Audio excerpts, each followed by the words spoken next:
బీజేపీలో 7 ఆమ్ ఆద్మీ పార్టీ ఎంపీల చేరికను Rajya Sabha chairman CP Radhakrishnan ఆమోదించారు.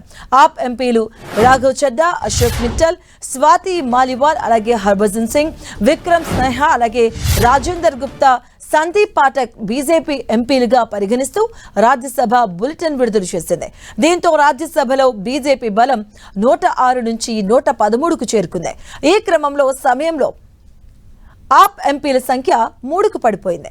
గత శుక్రవారం 7 ఆప్ ఎంపీలు బీజేపీలో చేరుతున్నట్లుగా ప్రకటించారు. రాఘవ్ చడ్డా, అశోక్ మిట్టల్, సందీప్ పాఠక్ స్వయంగా బీజేపీ జాతీయ అధ్యక్షుడు నితిన్ నబీన్ను కలిశారు. ఎంపీల ఫిరాయింపుపై ఆప్ పార్టీ ఆగ్రహాన్ని వ్యక్తం చేసింది.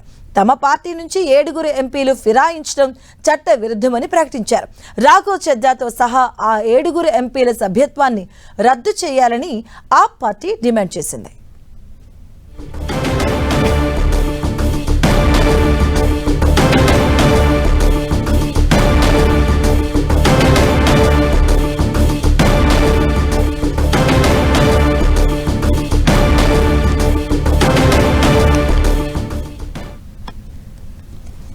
ఇక బీజేపీలో 7 ఆమ్ ఆద్మీ పార్టీ ఎంపీల చేరికను రాజ్యసభ చైర్మన్ సిపి రాధాకృష్ణన్ ఆమోదించడం జరిగింది.